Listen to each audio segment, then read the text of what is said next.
Apa kosong-kosong titik 10 tu? Entah. Tengok dulu. Pusing kot. Tu baca ayat atas tu. Setiap satu. Tapi kenapa ayat tu balik? Mungkin satu 10 sen.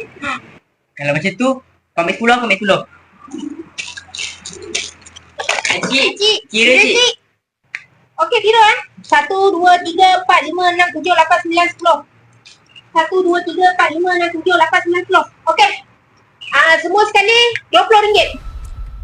Cik. Cik tengok sini. Setiap satu 10 sen. Macam mana pula kita orang punya barang boleh jadi RM20?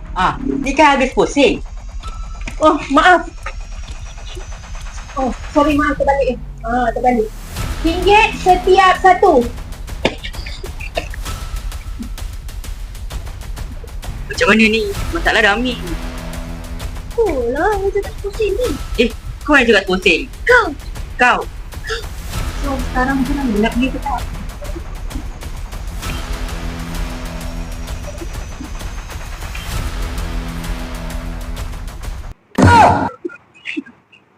Tengok tu.